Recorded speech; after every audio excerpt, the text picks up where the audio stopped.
Selamat datang kembali di channel YouTube Manuskrip Papua. Berikut ini kami sajikan analisis kritis terkait perbandingan sikap dan hasil kerja nyata antara Prabowo Subianto dan Donald John Trump dalam menangani konflik baik di dalam maupun luar negeri. Donald John Trump selama masa jabatannya menegaskan bahwa dirinya berhasil mengatasi 7 perang dalam 7 bulan. Demikian juga, dalam periode hanya 7 bulan, saya telah mengakhiri 7 perang yang tak terhentikan. Mereka bilang itu tak terhentikan. Anda tidak akan pernah menyelesaikannya. Saya mengakhiri 7 perang, dan dalam semua kasus mereka berkecamuk dengan tak terhitung ribuan orang terbunuh. To help secure peace in Gaza or elsewhere. Sayangnya, Hamas telah berulang kali menolak tawaran yang masuk akal untuk berdamai. Kita tidak bisa melupakan 7 Oktober, bukan? Sekarang, seolah-olah untuk mendorong konflik berkelanjutan, sebagian dari badan ini berusaha untuk secara unilateral mengakui negara Palestina. Hadiahnya akan terlalu besar bagi teroris Hamas. Ini bukan sekadar klaim kosong. Trump menunjukkan kemampuan diplomasi dan kebijakan luar negeri yang agresif, tapi terukur. Dalam pandangannya, penyelesaian konflik tidak hanya soal retorika, tapi tentang tindakan nyata yang bisa meredakan ketegangan dan membawa perdamaian, atau setidaknya mengurangi eskalasi. Trump sangat kritis terhadap Hamas dan kelompok militan Palestina lainnya yang menurutnya menjadi penghalang utama perdamaian di Timur Tengah. Ia menolak pengakuan sepihak terhadap kemerdekaan Palestina karena justru dapat memperkuat kekuatan kelompok militan tersebut. Sikap realistis dan pragmatis Trump menonjolkan bahwa sebuah perdamaian yang tahan lama harus dibangun melalui proses negosiasi yang matang, bukan hanya retorika atau simbolisme politik. Di sisi lain, Prabowo Subianto, yang dikenal vokal membela kemerdekaan Palestina, tampak kurang konsisten ketika dihadapkan pada situasi konflik dalam negeri, khususnya di Papua. Konflik bersenjata yang berlarut-larut disertai pelanggaran HAM yang terus terjadi menunjukkan kegagalan nyata dalam meredam ketegangan di wilayahnya sendiri. Retorika Prabowo yang berapi-api soal Palestina justru terasa bullshit karena ia tidak mampu menampilkan langkah konkret dalam menyelesaikan konflik yang jauh lebih dekat dan menjadi tanggung jawabnya sebagai bagian dari pemerintahan. Pertanyaannya adalah, bagaimana Prabowo Subianto bisa menegaskan dukungan kuat terhadap kemerdekaan Palestina, sementara konflik di dalam negeri yang seharusnya menjadi prioritas utama masih berkecamuk? Apakah ini hanya bullshit belaka, ataukah ia memang punya solusi nyata? Donald John Trump telah membuktikan bahwa dalam menangani perang dan konflik, hasil kerja nyata lebih penting daripada sekadar seruan moral atau dukungan simbolis. Singkatnya, Donald John Trump mengedepankan pendekatan pragmatis dan hasil kerja nyata yang bisa diukur dalam menangani konflik, baik di dalam negeri maupun luar negeri. Prabowo Subianto, sementara itu, masih terjebak pada retorika tanpa solusi konkret, sehingga sulit menilai keseriusannya dalam menyelesaikan masalah-masalah yang sebenarnya jauh lebih mendesak dan nyata di Indonesia. Berikut ini adalah video pidato Donald John Trump sebelum Prabowo Subianto berpidato di PBB pada tanggal 23 September 2025 yang memperlihatkan betapa antusiasnya orang mendengarkan pidato Donald John Trump dibandingkan pidato Prabowo Subianto. Sebab saat Prabowo Subianto berpidato, banyak peserta memilih berjalan keluar. Semoga analisis ini memberikan perspektif yang lebih tajam tentang pentingnya tindakan nyata dalam menghadapi konflik dan bagaimana kita perlu menilai seorang pemimpin berdasarkan hasil kerja nyata, bukan sekadar retorika. Selamat berpikir, cerdas, dan salam hangat dari channel YouTube Manuskrip Papua. Sidang akan mendengarkan pidato dari Yang Mulia Donald Trump, Presiden Amerika Serikat. Saya meminta protokol untuk mengawal Yang Mulia dan mengundangnya untuk menyampaikan pidato di hadapan sidang.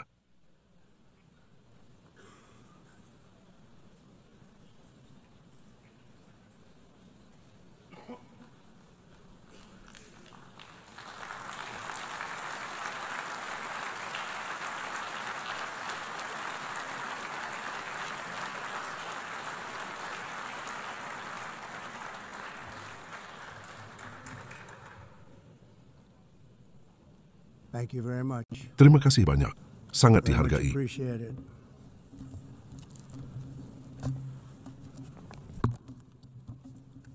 And I don't Dan mind saya tidak keberatan menyampaikan making the pidato speech tanpa without a teleprompter, teleprompter, karena teleprompter because the tidak teleprompter berfungsi. is not working.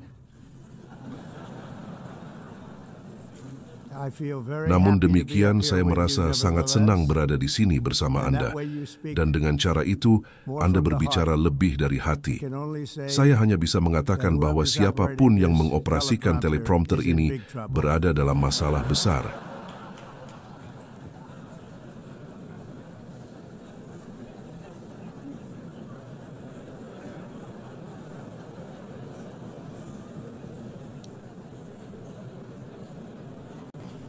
Halo, Nyonya Ibu Negara.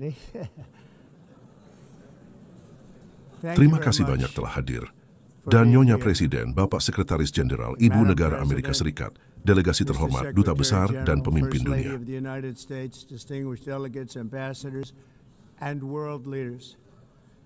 6 tahun telah berlalu sejak terakhir kali saya berdiri di aula megah ini dan berpidato di hadapan dunia yang makmur dan damai pada masa jabatan pertama saya.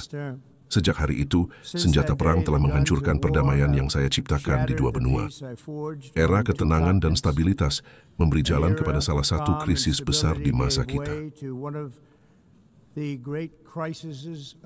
Dan di Amerika Serikat, 4 tahun kelemahan, pelanggaran hukum dan radikalisme di bawah pemerintahan terakhir membawa bangsa kita ke serangkaian bencana berulang. 1 tahun lalu, negara kita berada dalam masalah besar. Namun hari ini, baru 8 bulan masa pemerintahan saya, kita adalah negara terpanas di dunia. Dan tidak ada negara lain yang bahkan mendekati. We are the hottest country anywhere in the world, and there is no other country even close. Amerika diberkahi dengan ekonomi terkuat, perbatasan terkuat, militer terkuat, persahabatan terkuat, dan semangat terkuat dari negara manapun di muka bumi.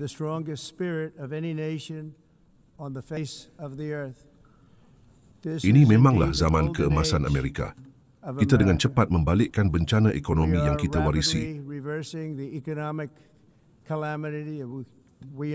dari pemerintahan sebelumnya, termasuk kenaikan harga tak terkendali dan inflasi pemecah rekor. Inflasi yang belum pernah kita alami sebelumnya. Di bawah kepemimpinan saya, biaya energi turun, harga bensin turun, harga bahan makanan turun, suku bunga hipotek turun, dan inflasi telah dikalahkan. Satu-satunya hal yang naik adalah pasar saham, yang baru saja mencapai rekor tertinggi.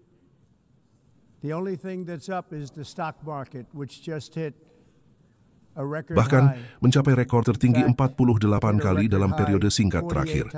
Pertumbuhan melonjak, manufaktur sedang meningkat, pasar saham, seperti yang saya katakan, berkinerja lebih baik dari sebelumnya. Dan Anda semua di ruangan ini mendapat manfaat dari itu, hampir semua orang. Dan yang penting, upah pekerja meningkat pada laju tercepat dalam lebih dari 60 tahun.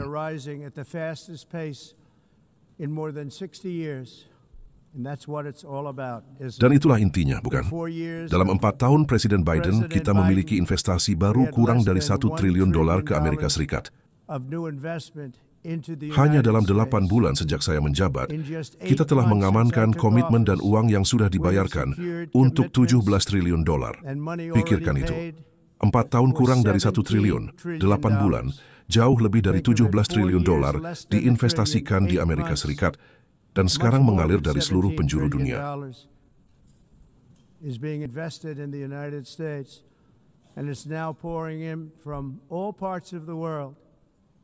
Kita telah menerapkan pemotongan pajak terbesar dalam sejarah Amerika dan pemotongan regulasi terbesar dalam sejarah Amerika, menjadikan negara ini sekali lagi negara terbaik di bumi untuk berbisnis. Dan banyak orang di ruangan ini berinvestasi di Amerika. Dan itu ternyata menjadi investasi yang sangat bagus selama periode 8 bulan ini. Pada masa jabatan pertama saya membangun ekonomi terbesar dalam sejarah dunia.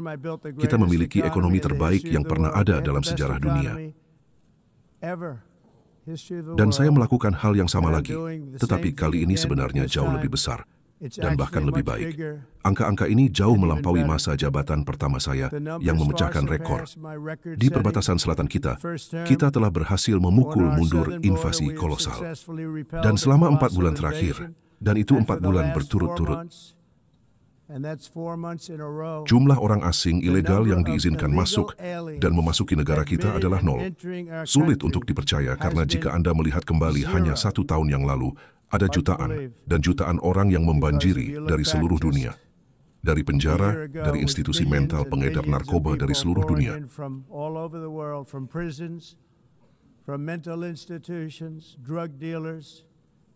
Mereka datang. Mereka hanya membanjiri negara kita dengan kebijakan perbatasan terbuka yang konyol dari pemerintahan Biden. Pesan kita sangat sederhana. Jika Anda datang secara ilegal ke Amerika Serikat, Anda akan masuk penjara atau Anda akan kembali ke tempat asal Anda, atau bahkan mungkin lebih jauh dari itu. Anda tahu apa artinya itu? Saya ingin berterima kasih kepada negara El Salvador atas pekerjaan yang berhasil dan profesional yang telah mereka lakukan dalam menerima dan memenjarakan begitu banyak penjahat yang memasuki negara kita. Dan itu di bawah pemerintahan sebelumnya, jumlahnya menjadi pemecah rekor dan mereka semua sedang dikeluarkan. Kita tidak punya pilihan, dan negara lain tidak punya pilihan karena negara lain berada dalam situasi yang persis sama dengan imigrasi. Itu menghancurkan negara Anda, dan Anda harus melakukan sesuatu tentang hal itu. Di panggung dunia, Amerika dihormati lagi seperti belum pernah dihormati sebelumnya. Anda pikirkan 2 tahun lalu, 3 tahun lalu, 4 tahun lalu, atau 1 tahun lalu, kita menjadi bahan tertawaan di seluruh dunia.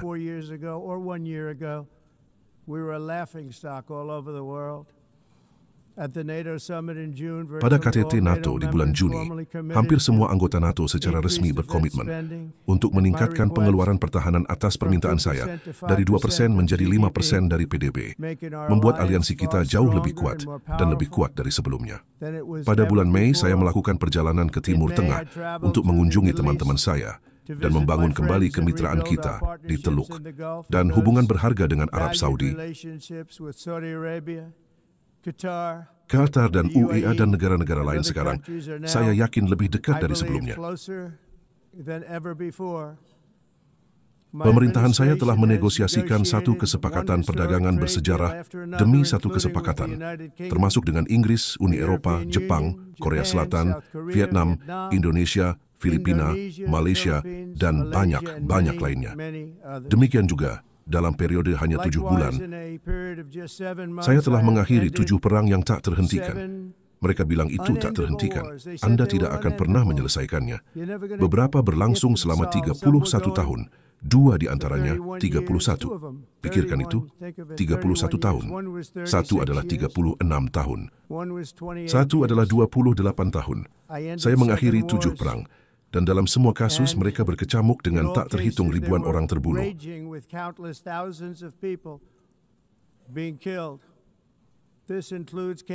Ini termasuk Kamboja dan Thailand, Kosovo dan Serbia, Kongo dan Rwanda. Perang kekerasan yang kejam itu, Pakistan dan India, Israel dan Iran, Mesir dan Ethiopia dan Armenia dan Azerbaijan, itu mencakup semuanya. Tidak ada presiden atau perdana menteri, dan dalam hal itu tidak ada negara lain yang pernah melakukan hal yang mendekati itu, dan saya melakukannya hanya dalam 7 bulan. No president or prime minister, and for that matter, no other country has ever done anything close to that. And I did it in just 7 months.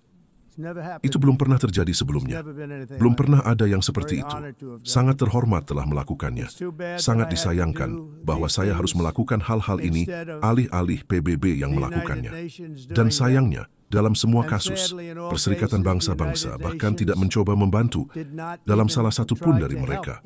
Saya mengakhiri 7 perang.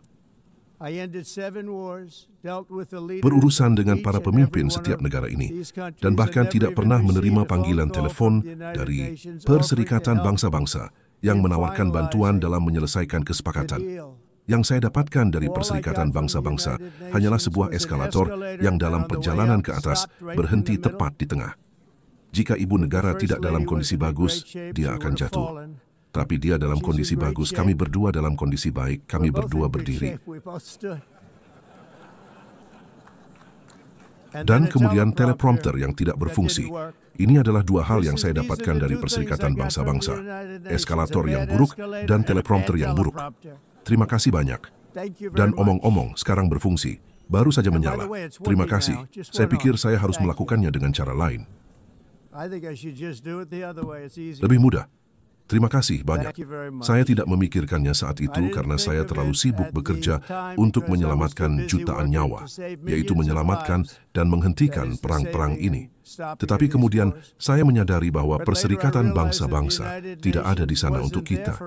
Mereka tidak ada di sana. Saya memikirkannya setelah fakta. Bukan selama negosiasi ini yang tidak mudah. Karena itu, apa tujuan dari Perserikatan Bangsa-Bangsa? PBB memiliki potensi yang luar biasa. Saya selalu mengatakannya. Memiliki potensi yang luar biasa, luar biasa. Tetapi bahkan tidak mendekati untuk memenuhi potensi itu untuk sebagian besar, setidaknya untuk saat ini. Yang tampaknya mereka lakukan hanyalah menulis surat yang sangat kuat dan kemudian tidak pernah menindaklanjuti surat itu. Itu adalah kata-kata kosong, dan kata-kata kosong tidak menyelesaikan perang. Satu-satunya hal yang menyelesaikan perang dan perang adalah tindakan. Sekarang setelah mengakhiri semua perang ini dan juga sebelumnya menegosiasikan kesepakatan Abraham yang merupakan hal yang sangat besar, yang negara kita tidak menerima kredit, tidak pernah menerima kredit. Semua orang mengatakan bahwa saya harus mendapatkan hadiah Nobel perdamaian untuk setiap pencapaian ini. Tetapi bagi saya, hadiah yang sesungguhnya adalah putra dan putri yang hidup hingga dewasa bersama ibu dan ayah mereka. Karena jutaan orang tidak lagi terbunuh dalam perang tanpa akhir dan tak mulia. Yang saya pedulikan bukanlah memenangkan hadiah, tetapi menyelamatkan nyawa. Kami menyelamatkan jutaan dan jutaan nyawa dengan 7 perang itu. Dan kita memiliki yang lain yang sedang kita kerjakan. Dan Anda tahu bahwa bertahun-tahun yang lalu, pengembang real estate yang sangat sukses di New York yang dikenal sebagai Donald J. Trump, saya menawar pada renovasi dan pembangunan kembali kompleks Perserikatan Bangsa-Bangsa ini. Saya ingat itu dengan sangat baik. Saya mengatakan pada saat itu bahwa saya akan melakukannya dengan $500 juta. Membangun kembali semuanya akan indah. Saya dulu berbicara tentang saya akan memberi Anda lantai marmer. Mereka akan memberi Anda ubin terrazzo. Saya akan memberi Anda yang terbaik dari segalanya. Anda akan memiliki dinding mahoni. Mereka akan memberi Anda plastik. Tetapi mereka memutuskan untuk pergi ke arah lain yang jauh lebih mahal pada saat itu dan yang sebenarnya menghasilkan produk yang jauh lebih rendah. Dan saya menyadari bahwa mereka tidak tahu apa yang mereka lakukan dalam hal konstruksi dan bahwa konsep bangunan mereka sangat salah dan produk yang mereka usulkan untuk dibangun sangat buruk dan sangat mahal. Itu akan menghabiskan banyak uang. Dan saya berkata, dan tunggu sampai Anda melihat pembengkakan biaya. Nah, ternyata saya benar. Mereka memiliki pembengkakan biaya besar-besaran dan menghabiskan antara 2 hingga 4 miliar dolar untuk bangunan itu dan bahkan tidak mendapatkan lantai marmer yang saya janjikan kepada mereka. Anda berjalan di atas ubin terrazzo. Apakah Anda menyadarinya? Sejauh yang saya perhatikan, terus terang, melihat bangunan itu dan terjebak di eskalator, mereka masih belum menyelesaikan pekerjaannya. Mereka masih belum selesai. Itu bertahun-tahun yang lalu. Proyek itu sangat korup, sehingga Kongres sebenarnya meminta saya untuk bersaksi di hadapan mereka tentang pemborosan uang yang luar biasa. Karena ternyata mereka tidak tahu apa itu. Tetapi mereka tahu itu antara 2 dan 4 miliar, berlawanan dengan 500 juta dengan jaminan. Tetapi mereka tidak tahu. Dan saya mengatakan itu menghabiskan biaya jauh lebih dari 5 miliar. Sayangnya, banyak hal di Perserikatan Bangsa-Bangsa terjadi persis seperti itu, tetapi dalam skala yang jauh lebih besar, jauh lebih besar.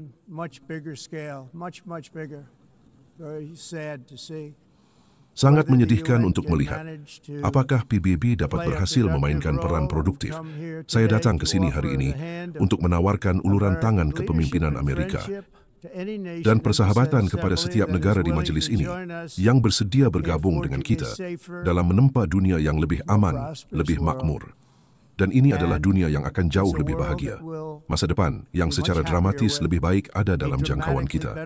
Tetapi untuk sampai ke sana, kita harus menolak pendekatan masa lalu yang gagal dan bekerja sama untuk menghadapi beberapa ancaman terbesar dalam sejarah.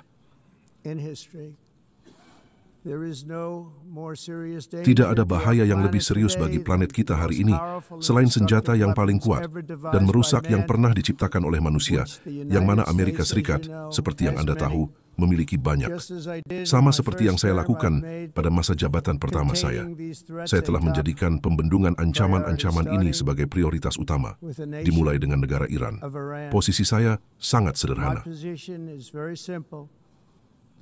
Sponsor teror nomor 1 di dunia tidak akan pernah diizinkan memiliki senjata paling berbahaya. Itulah mengapa tak lama setelah menjabat, saya mengirim surat kepada yang disebut pemimpin tertinggi, yang membuat tawaran yang murah hati.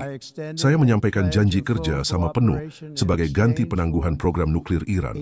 Jawaban rezim adalah melanjutkan ancaman konstan mereka terhadap tetangga mereka, dan kepentingan AS di seluruh wilayah dan beberapa negara besar yang berada di dekatnya.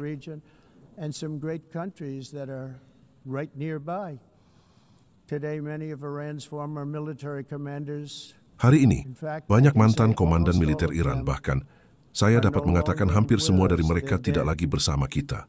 Mereka mati. Dan 3 bulan lalu, dalam operasi Midnight Hammer, 7 pembom B-2 Amerika menjatuhkan 14 bom seberat 30.000 pon masing-masing di fasilitas nuklir utama Iran, benar-benar melenyapkan segalanya. Tidak ada negara lain di bumi yang bisa melakukan apa yang kita lakukan.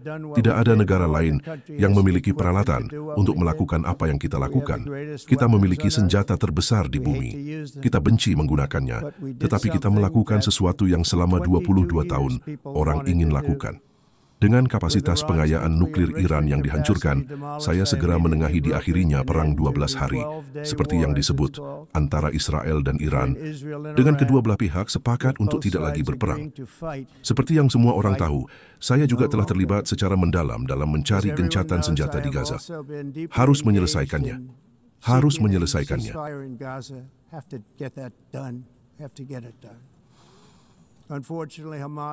Sayangnya, Hamas telah berulang kali menolak tawaran yang masuk akal untuk berdamai. Kita tidak bisa melupakan 7 Oktober, bukan? Sekarang, seolah-olah untuk mendorong konflik berkelanjutan, sebagian dari badan ini berusaha untuk secara unilateral mengakui negara Palestina. Hadiahnya akan terlalu besar bagi teroris Hamas.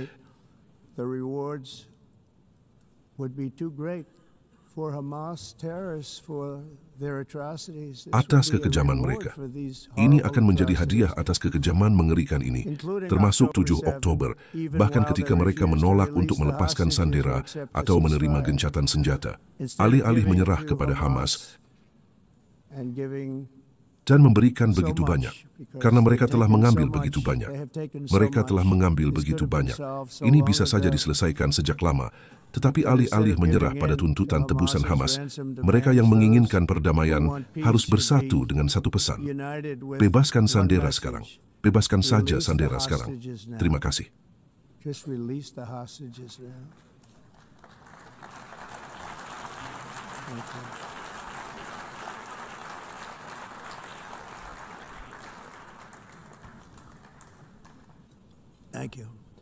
Terima kasih.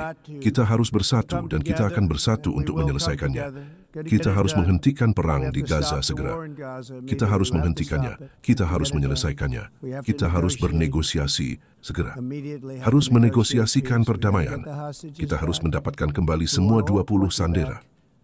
Kita tidak ingin 2 dan 4. Seperti yang Anda tahu, saya bergaul dengan Steve Woodruff dan yang lain yang membantu kita, Marco Rubio. Kita mendapatkan kembali sebagian besar dari mereka. Kita terlibat dalam semuanya, tetapi saya selalu mengatakan 20 terakhir akan menjadi yang paling sulit. Dan itulah yang terjadi. Kita harus mendapatkan mereka kembali sekarang. Kita tidak ingin mendapatkan kembali 2 dan kemudian 2 lagi, dan kemudian 1 dan kemudian 3, memiliki proses ini. Tidak, kita ingin mereka semua kembali, dan kita ingin sebenarnya 38 mayat kembali juga. Orang tua itu datang kepada saya, dan mereka ingin mereka kembali, dan mereka menginginkan mereka kembali dengan sangat cepat dan sangat buruk, seolah-olah mereka masih hidup. Mereka menginginkan mereka. Mereka menginginkan mereka sama seperti jika putra atau putri mereka masih hidup. Saya juga telah bekerja tanpa henti menghentikan pembunuhan di Ukraina. Saya pikir itu akan menjadi yang termudah dari 7 perang yang saya hentikan. Karena hubungan saya dengan Presiden Putin yang selalu baik, saya pikir itu akan menjadi yang termudah. Tetapi Anda tahu, dalam perang, Anda tidak pernah tahu apa yang akan terjadi. Selalu ada banyak kejutan, baik dan buruk. Semua orang mengira Rusia akan memenangkan perang ini dalam 3 hari, tetapi tidak berhasil seperti itu. Itu seharusnya hanya pertempuran kecil yang cepat. Itu tidak membuat Rusia terlihat baik. Itu membuat mereka terlihat buruk. Tidak peduli apa yang terjadi mulai sekarang, ini adalah sesuatu yang seharusnya memakan waktu beberapa hari. Tentu saja kurang dari 1 minggu, dan mereka telah bertempur selama 3,5 tahun, dan menewaskan antara 5 hingga 7.000 tentara muda.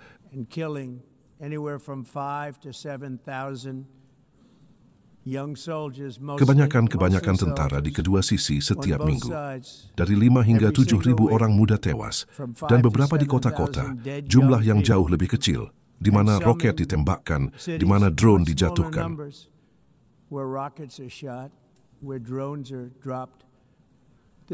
Perang ini tidak akan pernah dimulai jika saya adalah presiden. Ini adalah perang yang seharusnya tidak pernah terjadi. Itu menunjukkan kepada Anda apa itu kepemimpinan, apa yang bisa dilakukan kepemimpinan yang buruk terhadap suatu negara. Lihat apa yang terjadi pada Amerika Serikat dan lihat di mana kita sekarang hanya dalam waktu singkat. Satu-satunya pertanyaan sekarang adalah, berapa banyak lagi nyawa yang akan hilang tanpa perlu di kedua sisi? Tiongkok dan India adalah penyandang dana utama dari perang yang sedang berlangsung dengan terus membeli minyak Rusia. Tetapi, tanpa alasan, bahkan negara-negara NATO belum memutus banyak energi Rusia dan produk energi Rusia. Yang seperti yang Anda tahu, saya ketahui sekitar 2 minggu yang lalu, dan saya tidak senang. Pikirkan itu. Mereka mendanai perang melawan diri mereka sendiri. Siapa sialan yang pernah mendengar tentang yang satu itu? Jika Rusia tidak siap untuk membuat kesepakatan untuk mengakhiri perang, maka Amerika Serikat sepenuhnya siap untuk memberlakukan putaran tarif yang sangat kuat yang akan menghentikan pertumpahan darah, saya yakin, dengan sangat cepat. Tetapi agar tarif tersebut efektif, negara-negara Eropa, Anda semua berkumpul di sini sekarang, harus bergabung dengan kita dalam mengadopsi langkah-langkah yang persis sama. Maksud saya, Anda jauh lebih dekat ke kota. Kita memiliki lautan di antara kita.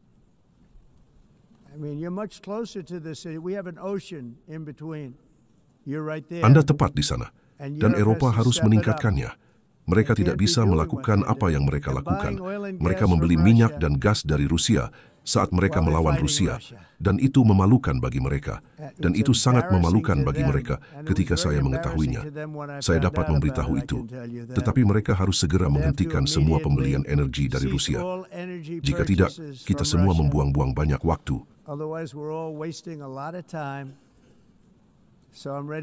Jadi saya siap untuk membahas ini. Kita akan membahasnya hari ini dengan negara-negara Eropa semua berkumpul di sini. Saya yakin mereka senang mendengar saya berbicara tentang hal itu, tetapi begitulah adanya. Saya suka berbicara terus terang dan mengatakan yang sebenarnya saat kita berusaha mengurangi ancaman senjata berbahaya hari ini. Saya juga menyerukan kepada setiap negara untuk bergabung dengan kita dalam mengakhiri pengembangan senjata biologis sekali dan untuk selamanya. Dan biologis itu mengerikan dan nuklir bahkan lebih dari itu. Dan kita memasukkan nuklir di dalamnya. Kita ingin ada penghentian pengembangan senjata nuklir. Kita tahu dan saya melihatnya sepanjang waktu.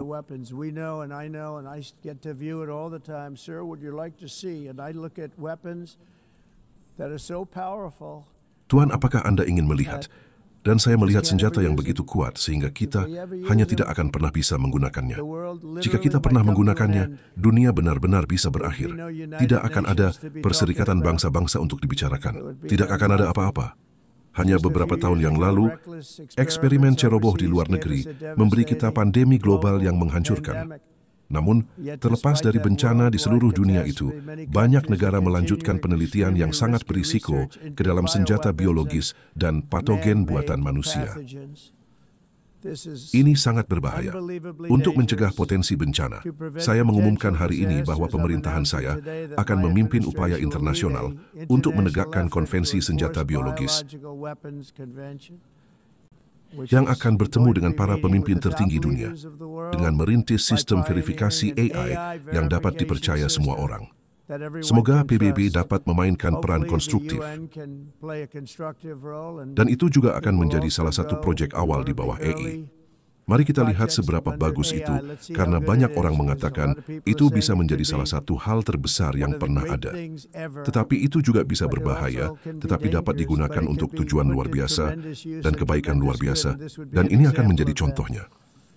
PBB tidak hanya tidak menyelesaikan masalah yang seharusnya terlalu sering, sebenarnya menciptakan masalah baru bagi kita untuk diselesaikan. Contoh terbaik adalah masalah politik nomor 1 di masa kita, krisis migrasi yang tidak terkontrol. Itu tidak terkontrol, negara-negara Anda sedang dihancurkan. Perserikatan Bangsa-Bangsa mendanai serangan terhadap negara-negara barat dan perbatasan mereka. Pada 2024, PBB menganggarkan $372 juta dalam bantuan tunai untuk mendukung perkiraan 624.000 migran yang melakukan perjalanan ke Amerika Serikat. Pikirkan itu. PBB mendukung orang-orang yang secara ilegal datang ke Amerika Serikat, dan kemudian kita harus mengeluarkan mereka. PBB juga menyediakan makanan, tempat tinggal, transportasi, dan kartu debit untuk orang asing ilegal. Bisakah Anda mempercayainya? Dalam perjalanan untuk menyusut ke perbatasan selatan kita, jutaan orang melewati perbatasan selatan itu. Hanya 1 tahun yang lalu, jutaan dan jutaan orang membanjiri. 25 juta total selama 4 tahun pemerintahan Biden yang tidak kompeten, dan sekarang kita telah menghentikannya. Benar-benar berhenti. Bahkan, mereka tidak datang lagi karena mereka tahu mereka tidak bisa lewat. Tetapi, apa yang terjadi sama sekali tidak dapat diterima. PBB seharusnya menghentikan invasi, bukan menciptakannya dan tidak mendanainya. Di Amerika Serikat, kita menolak gagasan bahwa sejumlah besar orang dari negara asing dapat diizinkan untuk melakukan perjalanan separuh dunia, menginjak-injak perbatasan kita, melanggar kedaulatan kita, menyebabkan kejahatan tak terhindarkan, dan menghabiskan jaring pengaman sosial kita. Kita telah menegaskan kembali bahwa Amerika adalah milik rakyat Amerika, dan saya mendorong semua negara untuk mengambil pendirian mereka sendiri dalam membela warga negara mereka juga. Anda harus melakukan itu karena saya melihatnya.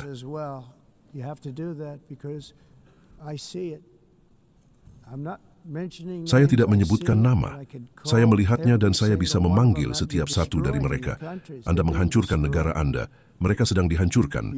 Eropa berada dalam masalah serius. Mereka telah diserang oleh kekuatan orang asing ilegal seperti yang belum pernah dilihat siapapun sebelumnya. Orang asing ilegal membanjiri Eropa yang belum pernah dilihat siapapun dan tidak ada yang melakukan apapun untuk mengubahnya, untuk mengeluarkan mereka. Itu tidak berkelanjutan.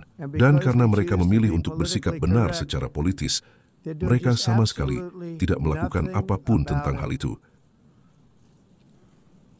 Dan saya harus mengatakan, saya melihat London di mana Anda memiliki wali kota yang mengerikan. Wali kota yang mengerikan. Dan itu telah sangat berubah. Sangat berubah. Sekarang mereka ingin pergi ke hukum syariah. Tetapi Anda berada di negara yang berbeda. Anda tidak bisa melakukan itu. Baik imigrasi maupun ide energi bunuh diri mereka akan menjadi kematian Eropa Barat jika sesuatu tidak dilakukan segera. Mereka tidak dapat. Ini tidak dapat dipertahankan. Apa yang membuat dunia begitu indah adalah bahwa setiap negara itu unik. Tetapi untuk tetap seperti ini, setiap negara berdaulat harus memiliki hak untuk mengontrol perbatasan mereka sendiri. Anda memiliki hak untuk mengontrol perbatasan Anda seperti yang kita lakukan sekarang. Dan untuk membatasi jumlah migran yang memasuki negara mereka dan dibayar oleh rakyat negara itu yang ada di sana dan yang membangun negara tertentu itu pada saat itu. Mereka menaruh darah, keringat, air mata, uang mereka ke negara itu, dan sekarang mereka sedang dihancurkan.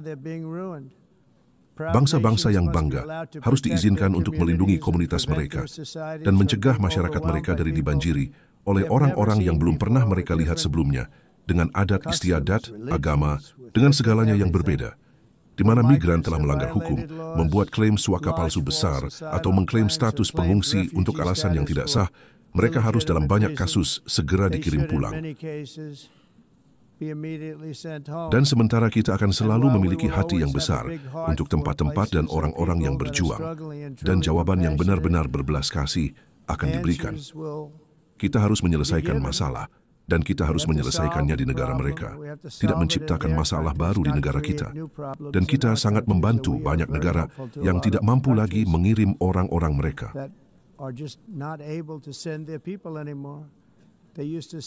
Mereka dulu mengirim mereka kepada kita dalam karavan 25, 30 ribu orang masing-masing.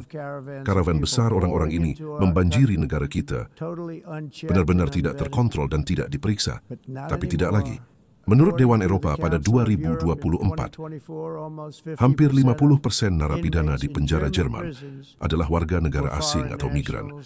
Di Austria, angkanya adalah 53% dari orang-orang di penjara berasal dari tempat-tempat yang bukan dari tempat mereka sekarang.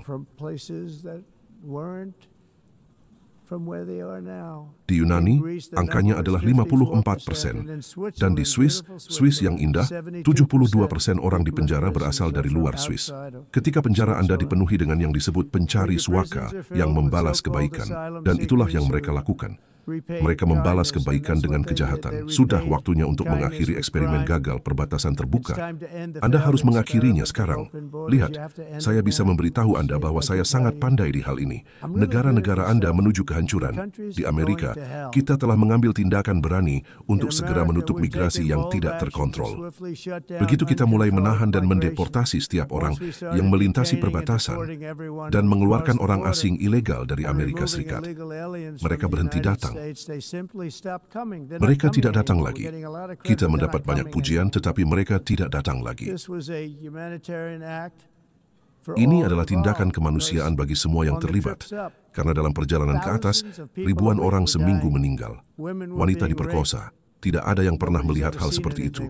Diperkosa, dipukuli dengan mengerikan, diperkosa. Dalam perjalanan ke atas, itu adalah perjalanan yang panjang. Itu adalah perjalanan yang panjang dan memang sulit. Dan itu juga merupakan kemenangan bersejarah melawan perdagangan manusia di seluruh wilayah. Apa yang kita lakukan adalah kemenangan, dan kita menyelamatkan begitu banyak nyawa orang yang tidak akan melakukan perjalanan itu. Perjalanan itu dipenuhi dengan kematian. Mayat-mayat di sepanjang jalan hutan untuk naik. Mereka melewati hutan. Mereka melewati daerah yang begitu panas sehingga Anda tidak bisa bernapas. Mereka sekarat karena sesak napas. Daerah yang begitu panas sehingga Anda tidak bisa bernapas. Mayat-mayat di mana-mana. Dengan mereka tidak datang, kita menyelamatkan sejumlah besar nyawa.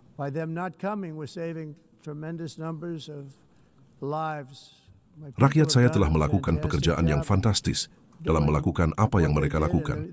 Dan publik Amerika setuju dengan itu.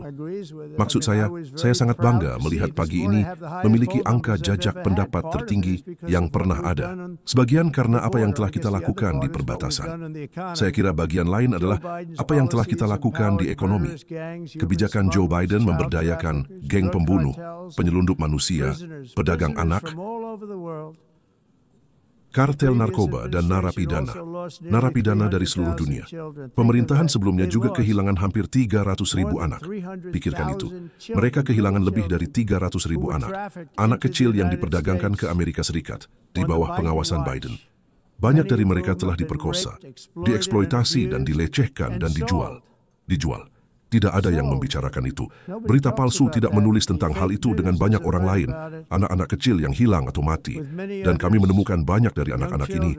Dan kami mengirim mereka kembali dan kami telah mengirim mereka kembali kepada orang tua mereka. Mereka berkata,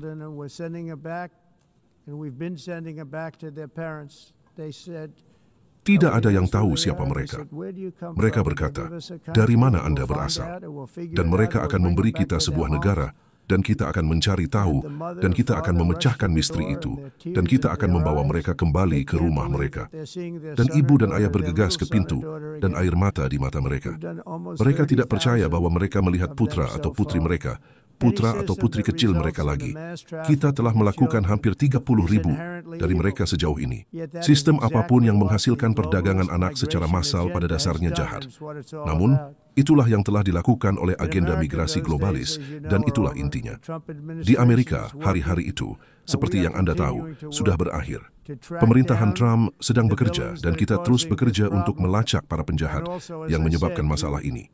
Dan juga, seperti yang saya katakan, untuk mendapatkan kembali 30.000. Kita sudah mengembalikan sekarang. Saya pikir kita akan memiliki yang lain. Kita akan menemukan banyak. Anda tidak akan menemukan semuanya. 300. Lebih dari 300.000.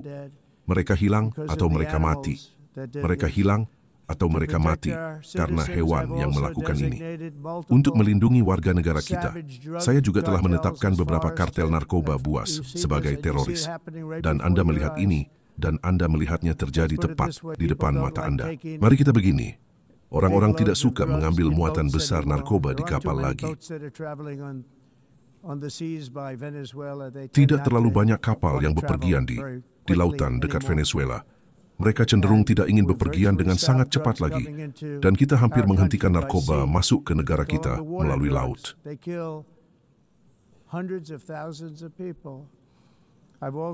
Kita menyebut mereka narkoba air. Mereka membunuh ratusan ribu orang. Saya juga telah menetapkan beberapa kartel narkoba buas sebagai organisasi teroris asing bersama dengan 2 geng transnasional haus darah, mungkin geng terburuk di dunia. MS-13 dan Trende dari Venezuela omong-omong, organisasi semacam itu menyiksa, melukai, memutilasi, dan membunuh tanpa hukuman.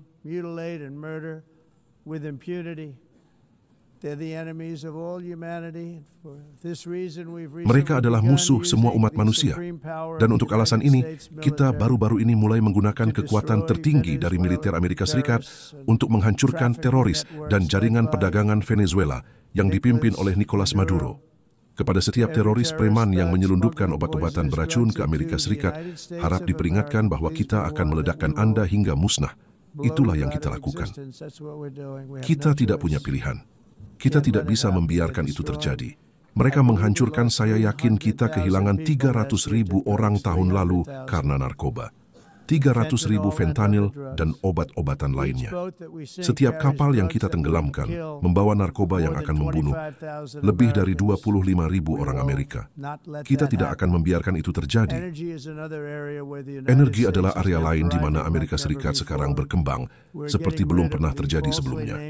Kita menyingkirkan yang dinamakan palsu terbarukan. Omong-omong itu lelucon. Mereka tidak berfungsi, mereka terlalu mahal. Mereka tidak cukup kuat untuk menyalakan pembangkit yang Anda butuhkan untuk membuat negara Anda hebat. Angin tidak bertiup. Kincir angin besar itu sangat menyedihkan dan sangat buruk, sangat mahal untuk dioperasikan. Kemudian mereka harus dibangun kembali sepanjang waktu dan mereka mulai berkarat dan membusuk. Energi paling mahal yang pernah dikandung, dan itu sebenarnya energi. Anda seharusnya menghasilkan uang dengan energi, bukan kehilangan uang. Anda kehilangan uang. Pemerintah harus mensubsidi. Anda tidak bisa mengeluarkannya tanpa subsidi besar-besaran. Dan kebanyakan dari mereka dibangun di Tiongkok. Dan saya memberi Tiongkok banyak pujian. Mereka membangunnya, tetapi mereka sangat sedikit menggunakan ladang angin. Jadi mengapa mereka membangunnya dan mengirimnya ke seluruh dunia, tetapi mereka hampir tidak menggunakannya? Anda tahu mereka menggunakan batu bara, mereka menggunakan gas, mereka menggunakan hampir semua hal, tetapi mereka tidak suka angin. Tapi mereka sangat suka menjual kincir angin. Eropa di sisi lain memiliki jalan panjang untuk dilalui dengan banyak negara berada di ambang kehancuran karena agenda energi hijau. Dan saya memberikan banyak pujian kepada Jerman. Jerman sedang dipimpin ke jalan yang sangat sakit baik pada imigrasi dan pada energi. Mereka menjadi hijau dan mereka bangkrut. Dan kepemimpinan baru datang, dan mereka kembali ke tempat mereka berada dengan bahan bakar fosil dan dengan nuklir yang bagus. Sekarang aman dan Anda bisa melakukannya dengan benar. Tetapi mereka kembali ke tempat mereka berada, dan mereka membuka banyak pembangkit yang berbeda, pembangkit energi, pembangkit penghasil energi, dan mereka melakukannya dengan baik. Saya memberikan banyak pujian kepada Jerman untuk itu. Mereka telah mengatakan, ini adalah bencana apa yang terjadi. Mereka akan menjadi semua hijau. Semua hijau berarti semua bangkrut. Itulah yang diwakilinya. Dan itu tidak benar secara politis. Saya akan sangat dikritik karena mengatakannya. Tetapi saya di sini untuk mengatakan yang sebenarnya. Saya tidak peduli. Itu tidak masalah bagi saya. Saya di New York City. Saya merasa jauh lebih aman. Kejahatan, kita menurunkan kejahatan. Dan omong-omong, berbicara tentang kejahatan, Washington DC. Washington DC adalah ibu kota kejahatan Amerika. Sekarang setelah 12 hari, itu adalah kota yang benar-benar aman. Semua orang keluar untuk makan malam. Mereka pergi ke restoran. Istri Anda bisa berjalan di tengah jalan dengan atau tanpa Anda. Tidak ada yang akan terjadi. Rakyat saya telah melakukan pekerjaan yang fantastis. Dan ya, saya memanggil Garda Nasional, dan Garda Nasional membereskan urusan. Dan mereka tidak benar secara politis, tetapi mereka membereskan urusan. Kita mengeluarkan 1.700 penjahat karir, membawa mereka kembali ke tempat asal mereka, negara tempat mereka berasal, atau menempatkan mereka di penjara. Washington DC sekarang adalah kota yang benar-benar aman lagi, dan saya menyambut Anda untuk datang. Bahkan kita akan makan malam bersama di restoran lokal, dan kita akan dapat berjalan. Kita tidak perlu pergi dengan kendaraan berlapis baja. Kita akan berjalan tepat di sana dari Gedung Putih. Mereka telah menyerahkan keunggulan kuat mereka. Banyak negara yang kita bicarakan dalam minyak dan gas, seperti pada dasarnya, menutup minyak Laut Utara yang hebat. Oh, Laut Utara. Saya mengenalnya dengan sangat baik. Aberdeen adalah ibu kota minyak Eropa, dan ada minyak luar biasa yang belum ditemukan di Laut Utara. Luar biasa minyak. Dan saya bersama Perdana Menteri yang saya hormati dan sukai. Dan saya berkata, Anda duduk dengan aset terbesar. Mereka pada dasarnya menutupnya dengan membuatnya sangat tinggi pajaknya, sehingga tidak ada pengembang. Tidak ada perusahaan minyak yang bisa pergi ke sana. Mereka memiliki minyak yang luar biasa tersisa. Dan yang lebih penting, mereka memiliki minyak luar biasa yang bahkan belum ditemukan. Dan sungguh aset yang luar biasa bagi Inggris Raya. Dan saya berharap Perdana Menteri mendengarkan, karena saya mengatakannya kepadanya 3 hari berturut-turut. Hanya itu yang dia dengar. Minyak Laut Utara, Laut Utara. Karena saya ingin melihat mereka melakukannya dengan baik. Saya ingin berhenti melihat mereka merusak pedesaan Skotlandia dan Inggris yang indah itu. Dengan kincir angin dan panel surya besar yang membentang 7 mil kali 7 mil, mengambil lahan pertanian. Tetapi kita tidak membiarkan ini terjadi di Amerika. Pada 1982, Direktur Eksekutif Program Lingkungan Perserikatan Bangsa-Bangsa meramalkan bahwa pada tahun 2000, perubahan iklim akan menyebabkan bencana global. Dia mengatakan bahwa itu akan menjadi tidak dapat diubah, seperti setiap holocaust nuklir. Inilah yang mereka katakan di Perserikatan Bangsa-Bangsa. Apa yang terjadi? Ini kita. Pejabat PBB lain menyatakan pada 1989 bahwa dalam 1 dekade seluruh negara dapat terhapus dari peta oleh pemanasan global. Tidak terjadi. Anda tahu, dulu itu adalah pendinginan global. Jika Anda melihat kembali tahun-tahun yang lalu, di tahun 1920-an dan tahun 1930-an, mereka mengatakan pendinginan global akan membunuh dunia. Kita harus melakukan sesuatu. Kemudian mereka mengatakan pemanasan global akan membunuh dunia, tetapi kemudian mulai mendingin. Jadi sekarang mereka bisa menyebutnya perubahan iklim, karena dengan cara itu mereka tidak bisa meleset. Itu perubahan iklim karena jika naik atau turun,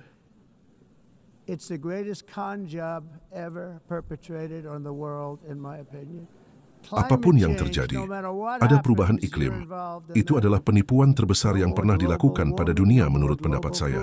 Perubahan iklim, apapun yang terjadi, Anda terlibat di dalamnya. Tidak ada lagi pemanasan global, tidak ada lagi pendinginan global. Semua prediksi ini yang dibuat oleh Perserikatan Bangsa-Bangsa dan banyak lainnya, seringkali karena alasan buruk, salah.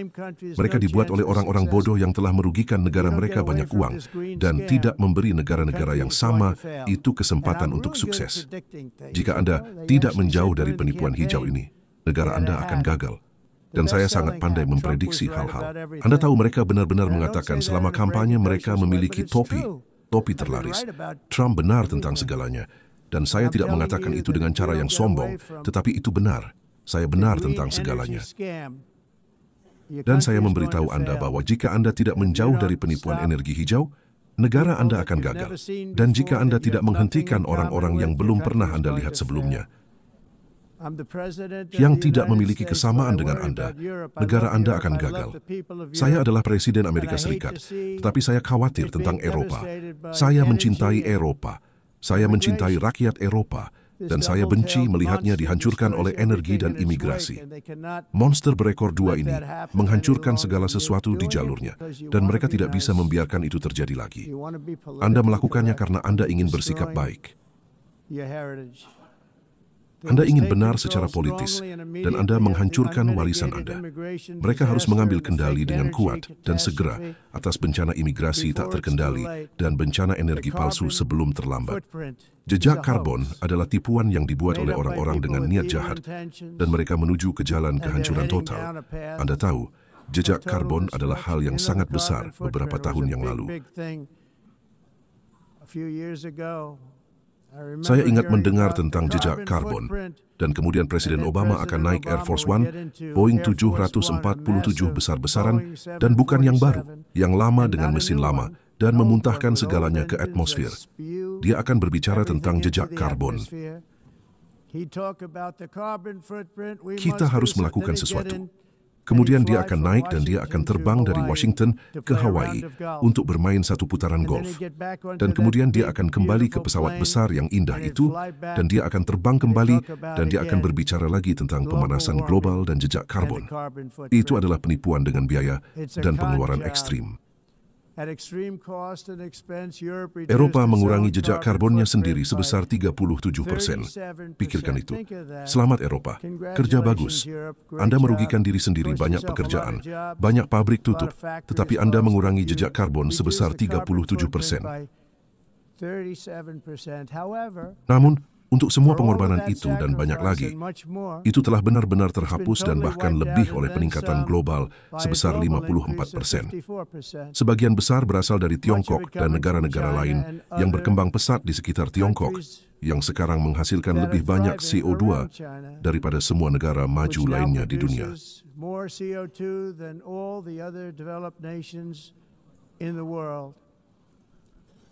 Jadi semua negara ini bekerja sangat keras pada jejak karbon. Yang omong kosong, omong-omong. Itu omong kosong. Anda tahu, menarik.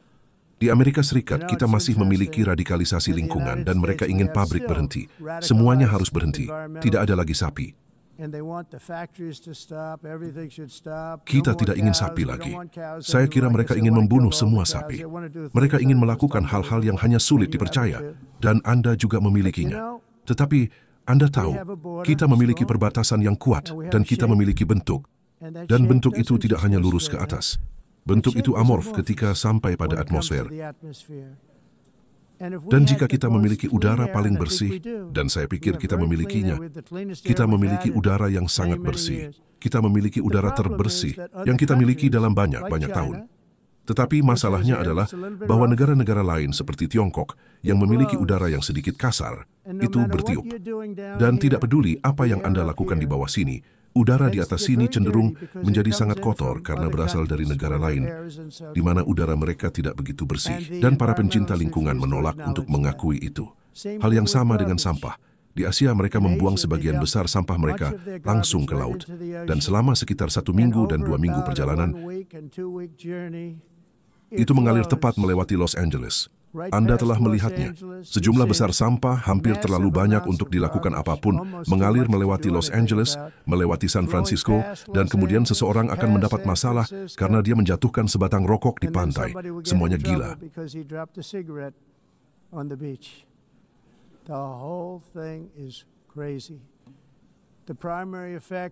Efek utama dari kebijakan energi hijau yang brutal ini bukanlah untuk membantu lingkungan, tetapi untuk mendistribusikan kembali manufaktur dan aktivitas industri dari negara-negara maju yang mengikuti aturan gila yang ditetapkan ke negara-negara pencemar yang melanggar aturan dan menghasilkan banyak uang.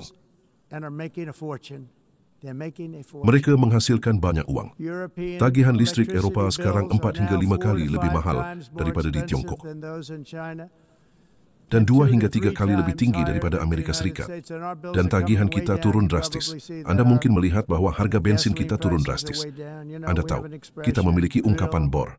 Nós reduzimos os custos de energia porque nós faremos como a expressão, vamos fazer tudo isso, reduzir os custos de energia e os custos diminuíram nos Estados Unidos. Biasa untuk melihat satu dalam misalnya 300 kematian Por exemplo, se terkait você panas, olhar terkait listrik. nos países em Approximately faturas de 100 heat-related deaths. nós não It's a aclimatizados, mas nós nos Estados Unidos conseguimos usar eles e evitar aumento da temperatura, porque é muito caro também usar nado e ninguém usa. Berpura-pura menghentikan tipuan global dengan meminta negara-negara industri untuk menghancurkan seluruh masyarakat mereka harus ditolak dan itu harus segera. Industrialized nations, Esse agenda mundialista não tem nenhum sentido. entire societies must be rejected País and pre- it must be immediate. That's why in America, Itulah mengapa di Amerika saya menarik diri dari perjanjian iklim Paris palsu, di mana omong-omong Amerika membayar jauh lebih banyak daripada setiap negara. Yang lain tidak membayar. Tiongkok tidak harus membayar sampai 2030. Rusia diberi standar lama yang mudah dipenuhi standar 1990. Tetapi untuk Amerika Serikat, kita seharusnya membayar seperti $1 triliun. Dan saya berkata ini adalah penipuan lain. Faktanya Amerika Serikat telah dimanfaatkan oleh dunia selama bertahun-tahun, tetapi tidak lagi. Seperti yang mungkin Anda perhatikan, saya melepaskan produksi energi besar-besaran dan menandatangani perintah eksekutif bersejarah untuk berburu minyak, tetapi kita tidak perlu banyak berburu, karena kita memiliki minyak paling banyak dari negara manapun, dimanapun minyak dan gas di dunia. Dan jika Anda menambahkan batu bara, kita memiliki yang paling banyak dari negara manapun di dunia. Bersih, saya menyebutnya batu bara bersih yang indah. Anda dapat melakukan hal-hal hari ini dengan batu bara yang tidak bisa Anda lakukan 10 tahun yang lalu, 15 tahun. Jadi, saya punya sedikit perintah tetap di Gedung Putih. Jangan pernah menggunakan kata batu bara. Hanya gunakan kata-kata batu bara bersih yang indah. Terdengar jauh lebih baik, bukan? Tetapi kita siap untuk menyediakan pasokan energi yang melimpah dan terjangkau kepada negara manapun. Jika Anda membutuhkannya, ketika kebanyakan dari Anda membutuhkannya, kita dengan bangga mengekspor energi ke seluruh dunia. Kita sekarang adalah eksportir terbesar di Amerika Serikat. Kita ingin perdagangan dan perdagangan yang kuat dengan semua negara, semua orang. Kita ingin membantu negara-negara. Kita akan membantu negara-negara, tetapi itu juga harus adil dan timbal balik. Tantangan dengan perdagangan hampir sama dengan iklim. Negara-negara yang mengikuti aturan, semua pabrik mereka telah dijarah. Itu benar-benar sangat menyedihkan untuk ditonton. Mereka telah rusak. Mereka telah dirusak oleh negara-negara yang melanggar aturan. Itulah mengapa Amerika Serikat sekarang menerapkan tarif ke negara lain.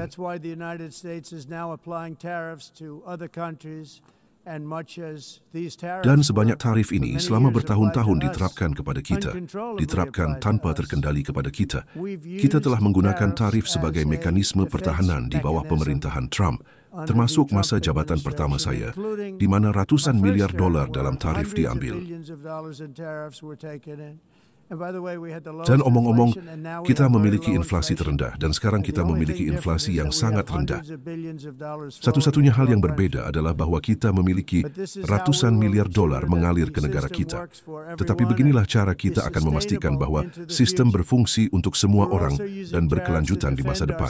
Kita juga menggunakan tarif untuk mempertahankan kedaulatan dan keamanan kita di seluruh dunia, termasuk terhadap negara-negara yang telah memanfaatkan bekas pemerintahan Alesias selama beberapa dekade, termasuk pemerintahan paling korup, tidak kompeten dalam sejarah, pemerintahan Joe Biden yang mengantuk.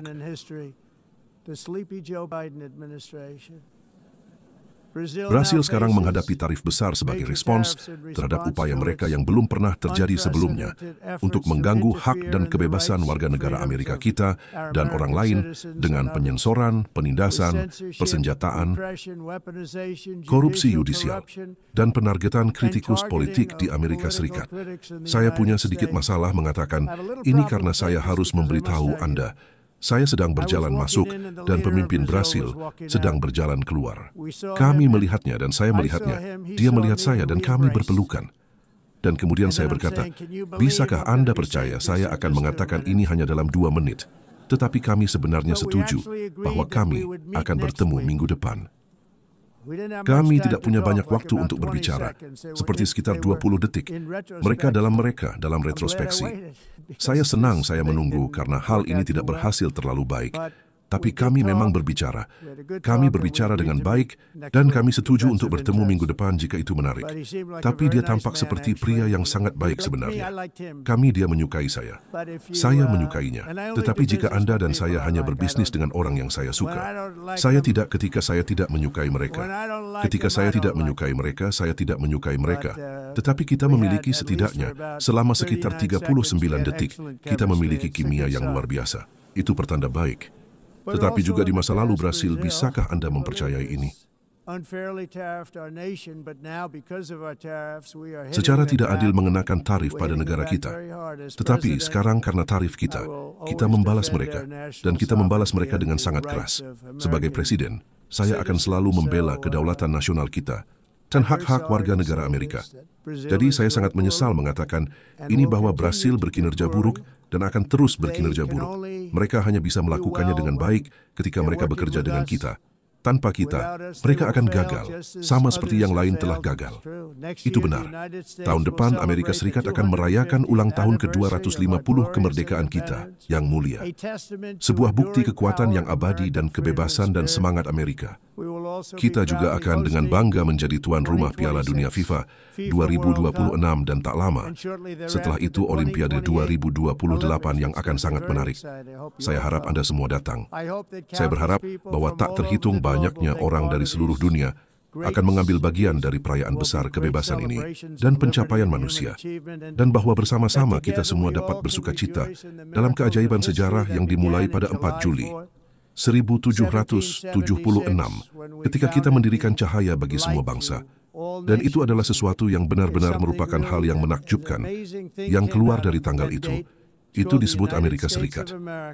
Dalam menghormati ulang tahun yang penting ini, saya berharap bahwa semua negara yang menemukan inspirasi dalam contoh kita akan bergabung dengan kita dalam memperbarui komitmen kita, nilai-nilai, dan nilai-nilai itu benar-benar yang kita pegang bersama. Mari kita bela kebebasan berbicara dan kebebasan berekspresi. Mari kita lindungi kebebasan beragama, termasuk untuk agama yang paling teraniaya di planet ini hari ini. Itu disebut kekristenan. Dan mari kita jaga kedaulatan kita dan hargai kualitas yang telah membuat setiap negara kita begitu istimewa, luar biasa, dan luar biasa. Sebagai penutup, saya hanya ingin mengulangi bahwa imigrasi dan biaya tinggi dari yang disebut energi terbarukan hijau menghancurkan sebagian besar dunia bebas dan sebagian besar planet kita.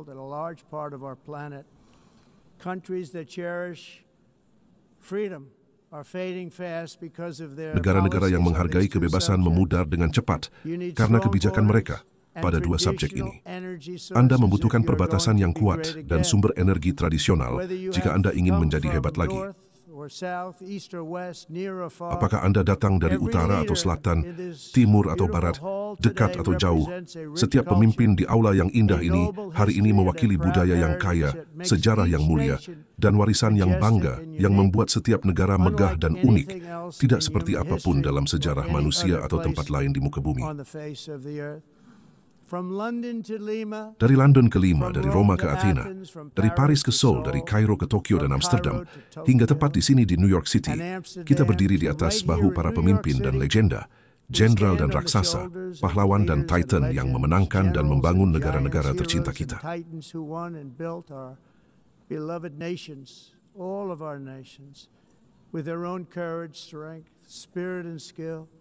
Semua negara kita dengan keberanian, kekuatan, semangat, dan keterampilan mereka sendiri. Leluhur kita mendaki gunung, menaklukkan samudra, melintasi gurun, dan melakukan perjalanan melintasi dataran terbuka yang luas. Mereka menyerbu ke dalam pertempuran yang menggelegar, terjun ke dalam bahaya besar. Dan mereka adalah tentara dan petani dan pekerja dan prajurit dan penjelajah dan patriot. Mereka membangun kota menjadi kota, suku menjadi kerajaan, ide menjadi industri, dan pulau-pulau kecil menjadi kerajaan yang perkasa. Anda adalah bagian dari semua itu. Mereka adalah juara bagi rakyat mereka yang tidak pernah menyerah dan yang tidak pernah menyerah. Nilai-nilai mereka mendefinisikan identitas nasional kita. Visi mereka menempa takdir kita yang luar biasa. Setiap orang di ruangan ini adalah bagian darinya dengan cara Anda sendiri. Masing-masing dari kita mewarisi perbuatan dan mitos, kemenangan, warisan pahlawan dan pendiri kita sendiri yang dengan gagah berani menunjukkan jalan kepada kita. Our ancestors gave everything for Leluhur kita memberikan segalanya untuk tanah air yang mereka pertahankan. Dengan bangga, dengan keringat, dengan darah, with blood, with life, dengan and with hidup, death. dan dengan kematian. Now the righteous Sekarang task tugas of yang benar protecting untuk melindungi the nations bangsa-bangsa that yang they mereka built bangun adalah milik belongs kita to masing-masing. each and every one Jadi of bersama-sama us. mari kita tegakkan tugas So suci kita together kepada let us rakyat uphold kita our sacred dan kepada duty warga to our negara kita. people and to our Mari kita citizens. lindungi Let us perbatasan protect mereka, their borders, pastikan keselamatan ensure mereka, their safety, lestarikan budaya preserve their mereka, cultures, treasure, and harta dan tradition. tradisi, dan perjuangkan impian berharga mereka dan kebebasan yang mereka hargai. Dan dalam persahabatan dan benar-benar visi yang indah, mari kita semua bekerja sama untuk membangun planet yang cerah, indah, planet yang kita semua bagi, planet perdamaian dan dunia yang lebih kaya, lebih baik, dan lebih indah dari sebelumnya. Itu bisa terjadi. Itu akan terjadi. Itu akan terjadi. Dan saya berharap itu bisa terjadi dan dimulai sekarang, tepat pada saat ini. Kita akan membalikkannya. Kita akan membuat negara kita lebih baik, lebih aman, lebih indah. Kita akan menjaga rakyat kita. Terima kasih banyak. Merupakan suatu kehormatan. Tuhan memberkati bangsa-bangsa di dunia. Terima kasih banyak. Sampai jumpa.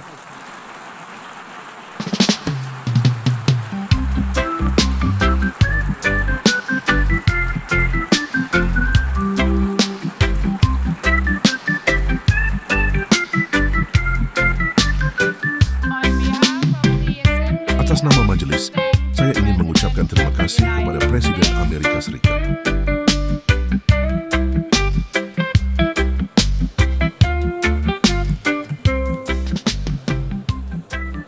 Manuskrip Papua